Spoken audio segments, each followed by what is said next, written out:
자, 이어서 NBA 넘어가 보도록 하겠습니다. 재밌게 보시고 계신 분들은 추천과 즐겨찾기 한 번씩 눌러주시고요. 자, 이제 보스턴에서 큰 문제가 생겼죠. 테이텀이 아킬레스 부상 때문에 수술까지 했습니다. 당연히 못 나오겠죠. 이제 테이텀이 없어진 거, 이게 보스턴 입장에서 가장 큰 변수예요. 그동안 나름대로 보스턴이 뉴욕한테 홈에서 2경기 지더니 잘하고 있었는데, 지난번 경기도 사실은 보스턴이 앞서 나가고 있었거든요. 그러다가 뉴욕이 엄청난 이런 에너지를 바탕으로 역전까지 했었고, 테이텀은 역전당한 이후에 부상을 당했습니다. 4쿼터 얼마 안 남기고 부상을 당했는데, 그 뒤부터는 그냥 전혀 이제 보스턴이 추격 동력이 없었었죠. 자, 사실 지난번 초반에 이제 보스턴의 3점이 원래 50%가 넘었었거든요. 그 정도로 잘 터지는 날이었었는데, 그러다가 이제 결국엔 37.5% 안 좋은 이런 3점 슈팅 비율로 마무리를 했습니다. 그리고 이제 뉴욕 닉스는 이걸 역전을 했는데, 일단은 뭐 야투 같은 게 굉장히 잘 들어갔어요. 보스턴보다 이제 오펜 리바 적다가지고 야투 시도가 보스턴보다 한 13번 정도 더 많았었는데, 이거는 그래도 뭐 자유투 차이, 보스턴이 야투가 부족한 만큼 자유투로 채웠다, 그거는 뭐 되긴 합니다. 어쨌든 그래도 뉴욕 닉스가 조금 더 많은 공격을 했고, 여기에는 요즘 이제 많은 뭐 스틸이라든지 오펜 리바 이런 것들이 바탕이 됐었고요. 그냥 저지불가의 브런슨, 저는 그 얘기를 하고 싶네요. 지난번 경기도 브런슨이 39득점, 또 한 번 엄청난 활약을 했습니다. 브런슨이 너무 잘했었고, 그리고 그 타운스도 제가 이 왼쪽 손에, 슈팅핸드는 아니지만 왼쪽 손가락 쪽이 이제 골절됐을 가능성이 있다, 그런 뉴스가 나왔다고 했는데, 타운스도 뭐 야투 같은 거 되게 좋았었고 되게 잘했었죠. 이 밖에 아누노비라든지 브리지스 같은 이런 그 부품들, 롤플레이어들의 활약이 너무 좋았었습니다. 클러치에서 오지 아누노비가 매번 테이텀 잘 막았었고, 미칼 브리지스도 스틸 바탕으로 아주 좋은 활약을 해주기도 하고, 특히 이제 좀 뉴욕 닉스가 보스턴이 슬금슬금 추격을 할 때, 그때 이제 아누노비의 외곽슛 3점이라든지 미칼의 미드레인지 게임들, 그런 것들이 너무 좋았었어요. 그래서 나는 이제 지난번 경기가 뉴욕 닉스가 오히려 더 우세한 게임을 하지 않았나, 그런 것들이 많이 보이더라고요. 그리고 이제 그동안 뉴욕 닉스가 조금 이제 추격할 상황에 차이가 벌어졌던 거는, 이 미첼 로빈슨이 오펜 리바 따주고 그런 거는 좋은데, 자유투가 너무 안 좋았었거든요. 자유투가 지금 그 3경기 동안 23개 중에 16개를 놓쳐가지고, 그 정도로 보스턴은 뉴욕 찬스 때 그냥 이 로빈슨한테 파울하면 되는 그런 것들이 있었는데, 지난번 경기 때는 이제 로빈슨이 그냥 뭐 야투 2개 넣어주고 오펜 리바 5개 따고 그러면서 그냥 잘해줬거든요. 자유투는 하나도 안 던지기도 하고 이래가지고, 그냥 지금 이제 조건상으로는 테이텀 없는 보스턴이 굉장히 큰 곤욕을 겪겠다, 자, 이런 게 있죠. 자, 이제 테이텀, 이건 전부 플레이오프 기준입니다. 플레이오프.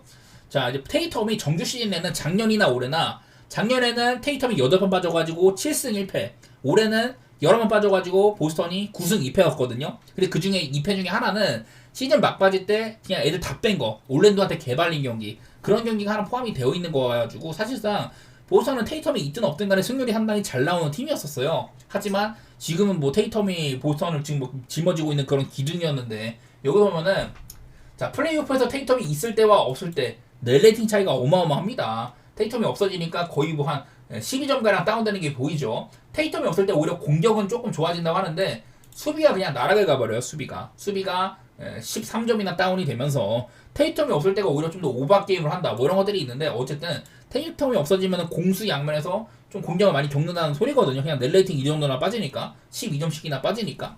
보스턴은 지금 이 옵션을 잃은 셈이죠. 그리고 아마 내일 이렇게 포르징기스가, 아니 뭐 샘 하우저 같은 이런 애들이 좀 대체 안으로 들어갈 것 같은데, 내일 보스턴은 저는 3점이 터지지가 않는다면은 정말 어려운 게임을 할 것 같아요.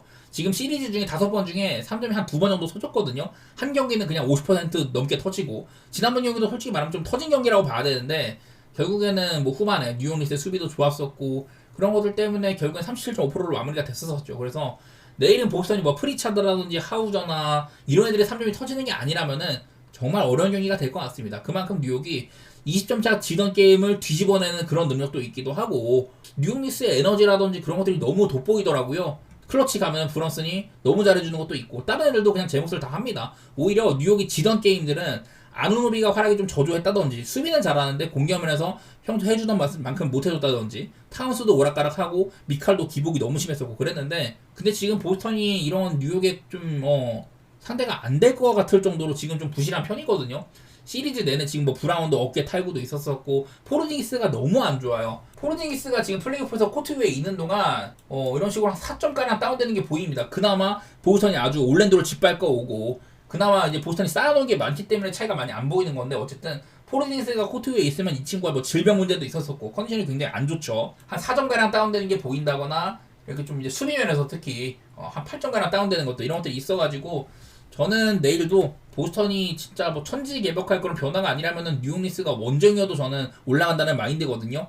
이 와중에 뉴욕이 프렌을 받았다면 저는 프렌 쪽으로 보고 싶고 208.5 지난번에는 이게 오바가 떴는데 그때 테이텀이 없을 때 이게 수비가 얼마나 좀 오락가락할지 그런 건 좀 가늠이 안 되기는 해요. 나는 근데 지난번 경기는 뉴욕도 나름대로 잘 터진 편이기도 하고 보스턴도 따지고 보면 3점이 그래도 좀 들어간 날처럼 얘기를 해야 되기 때문에 저는 이번에도 한번 언더 쪽으로 보도록 할게요. 언더는 근데 별로 근거가 많진 않지. 자, 그 다음 경기 미네소타와 골스 경기입니다. 자, 이 시리즈도 스테판 커리라는 불세출의 선수가 없는 거 그게 골스 입장에서는 가장 큰 아쉬운 요인이죠. 그냥 커리가 없으니까 경기마다 보입니다. 골스가 커리가 없으니까 막 보틀러라든지 지금 뭐 쿠민가 써보기도 하고 이러는데 그냥 커리가 없으면은 포잼스키, 게페투 이런 애들한테 기대치가 너무 없어요. 커리가 없으니까 막 드레이먼드 그린이 공격에서 많이 좀 힘을 쏟아야 되고 이런 것부터가 그냥 골스가 게임 플랜이 안 풀리는 거예요. 그 지지난번 경기 때는 버틀러가 아주 좋은 활약도 해주고 쿠민가도 30득점 넣고 그랬었는데 그런 경기마저 패배를 했었고요. 지난번 경기 때는 버틀러가 야투 시도가 상당히 적었었죠.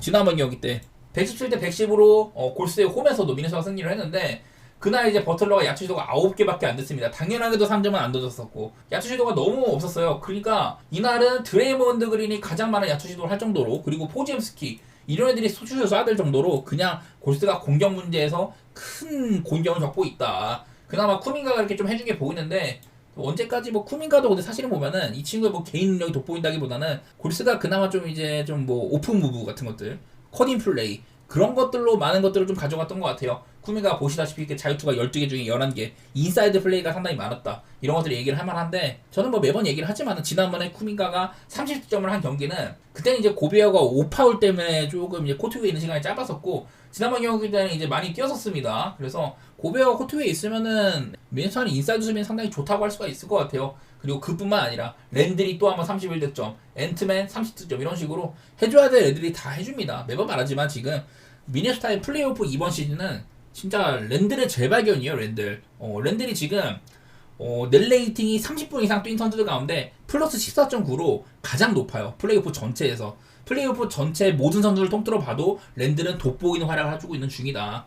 그래서 그냥 사실 골스는 지금 공격 문제에서 큰 공격을 겪고 있는데 반대로 미네소타는 지금 첫 경기 때 3점이 엄청 안 터졌던 그거 말고는 지난번 이후도 3점이 뭐 47%로 터지기도 하고 그냥 미네소타가 확실히 좀 더 우위에 있는 것 같아요. 그래서 내일은 또 이제 미네소타가 홈인데 이 경기는 골스가 지면 탈락이잖아요. 물론 엘리미네이션 게임에서 이것저것 막 열심히 해보고 그런 건 있겠지만은 그냥 이렇게 스테판 커리가 없는 거 커리가 없어지면은 경기력부터가 예를 들면 한 10.5점가량 다운이 돼버리고 특히 수비는 커리가 없을 때보다 한 6점가량 좋아진 게 있다고 하는데 공격면에서 커리가 없어지면은 17점의 다운이 있다. 원래부터 골스는 커리가 없으면은 공격면에서 큰 마이너스를 겪습니다. 그리고 언더 게임으로 많이 가고 이런 것들이 있었는데 그런 것들이 많이 보이죠. 커리가 없어지면은 득점이 17점 줄어들고 실점은 한 6점가량 줄어들고 이래가지고 한 23점가량 언더로 가고 그리고 이제 net 레이팅도 한 10점가량 다운이 된다고 하니까 그만큼 커리의 빈자리가 많이 느껴지는 골스라고 보입니다. 이거는 극복하기 힘들다고 보여요. 정규 시즌에는 이제 커리가 없을 때 7승 5패 정도로 승률이 그래도 조금 나았었다 이런 건 있었는데 거기에 뭐 약팀 상대한 백투백 매치나 그런 것들도 되게 많기도 하고 지금 미네소타 같이 플레이오프에 집중력 보여주고 있는 팀이라면은 저는 내일 골스가 탈락할 가능성이 굉장히 농후하다고 봅니다. 그 와중에 10.5나 받았는데 솔직히 저는 그런 느낌이에요. 내 그냥 머릿속에는 그냥 미네소타가 짓밟는 그림만 보여지는 것 같아. 지난번 바로 직전 경기도 골스의 홈에서 전반전은 나를 비린비린하게 갔는데 3쿼터 때 미네소타가 한 23점을 벌려버렸잖아요. 그거를 골스가 추격을 해가지고 그나마 적은 점수차로 마무리를 한 거지 그냥 경기 자체는 이미 3쿼터 때 끝난 게임이었었다. 거기서도 이제 뭐 골스에서는 커리의 빈자리가 많이 보인다든지 버틀러가 참 할 게 없어요. 맥달리스가 막아주면은 버틀러가 차라리 막 디민첸조 같은 애들 아니면 이제 고베어 같은 애들 미스매치 헌팅하고 이런 것들이 보이긴 하는데 그런 것들을 많은 포지션을 가져갈 수는 없습니다. 그만큼 미네소타는 수비 대응이 좋은 팀이기도 하고 참 어려워 보이네요. 저는 오히려 골스가 그나마 조금 잘 비벼내가지고 지난번 경기 한 7점 차로 마무리했다고 생각을 하는데 저는 오늘 경기는 미네소타가 한번 대승을 거둘 수도 있겠다. 그 정도로 보고 있습니다. 그만큼 사실 미네소타 같은 팀이 10.5씩이나 핸승 보는 거는 안 좋아요. 배팅하기 좋은 경기는 아닌데 저는 그냥 제 마음에서는 그냥 골스가 사실은 추격 동력이 얼마 없다. 지난번 두 경기는 그나마 선전을 할 건데 너무 패배를 했었었고 미네소타 홈에서 그냥 끝날 가능성이 높다고 보이네요. 저는요. 자, AC 밀란과 볼로냐의 코파 이탈리아 결승 경기가 있습니다. 그러니까 중립 구장이죠. 스타디오 올림피코 로마 이제 올림피코 스타디움에서 이제 경기를 하게 되는데 밀란이랑 볼로냐는 얼마 전에 바로 붙었었어요. 5월 10일이니까 경기한 진짜 얼마 안 됐었죠. 한 5일 전이고. 이때는 이제 볼로냐가 이 경기를 져버리면은 챔피언스리그 진출 경쟁에서 탈락을 하는 그런 느낌이었는데 이 경기를 볼로냐가 그냥 져버렸습니다. 선제골을 넣고도 오르솔리니가 우측 면에서 아주 좋은 플레이를 해가지고 왼발 가마차기 선제골까지 넣었는데 이후에 밀란한테 내리 3실점을 했었죠. 그만큼 볼로냐가 마음이 급했습니다. 이 경기는 라인 엄청 올리고 하다가 뚜드러 맞았었고 저는 밀란이 요즘에 이렇게 3백을 쓰면서 상당히 경기력이 좋아졌다. 시즌 막판에 3백 쓰는 게 꽤나 잘 통해요. 내일도 이렇게 뭐 다 쓸 수 있을 거고 여기도 지금 보면 이런 식으로 뭐 예상 라인업이 나왔다고 하는데 밀란은 내일도 3백입니다. 뭐 린더러스라든지 레앙이나 테오 엘레나레스 주축 선수는 많이 나올 수가 있습니다. 퓨리치도 그렇고 그리고 이제 볼로냐 같은 경우는 뭐 달링가가 선발로 나오는 거 이거부터가 조금 아쉬워요. 원래 같으면 뭐 산티아고 같은 애들 나와야 되고 이런데 좀 수비 면에서도 부쿠에마 같은 애들 있는 거 이런 것들이 좀 비주전들이 조금 섞여 있다. 그런 것들이 보이긴 하더라고요 볼로냐가. 요건상으로는 밀란이 조금 더 웃을 수는 있을 것 같다. 이런 것들이 있는데 그리고 이제 코파 이탈리아라는 특수성 지금 화면에 나오는 게 지난 몇 년 동안 코파 이탈리아의 결승인데 밀란이 우승한 지 정말 오래됐습니다. 밀란의 마지막 이제 코파 이탈리아 우승은 0203 시즌 20년 전이에요.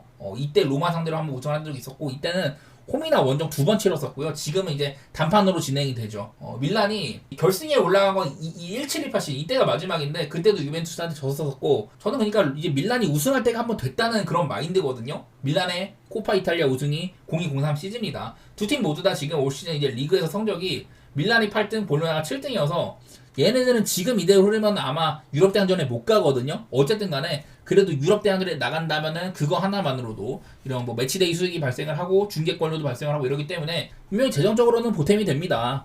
그런 부분에서 둘 다 아마 이제 리그에서는 길을 써도 유럽 대항전 나가기 어려운데 이 경기를 이기는 팀은 코파 그 컵대회 우승 자격으로 유로파 가는 거잖아요. 그런 면에서 둘 다 뭐 욕심을 내긴 낼 텐데 가장 최근의 경기도 그랬었고 볼로냐의 최근 하락세라든지 오히려 밀란은 3백 쓰고 나서 경기력이 좋아지고 있다. 저는 그런 것들을 계산을 했을 때는 저는 밀란이 조금 더 우위에 있다고 보이거든요. 그리고 요즘에 밀란의 프라이스 상으로는 오버게임 같은 것도 기대가 되는 것 같긴 하더라고요. 저는 요즘에 밀란이 3백 쓰고 나서는 경기력이 좋아진 거 거기에 조금 더 초점을 두고 볼로냐는 시즌 막판에 DTD가 좀 많이 심했네요. 그래서 원래 얘네가 챔피언스리그 진출권 4위 자리까지 먹고 있다가 많이 좀 하락을 한 거 그런 것들을 비추어서 저는 밀란의 승이라든지 뭐 오바 그런 쪽으로 바라보도록 하겠습니다. 둘 다 배당이 나쁘지 않더라고요.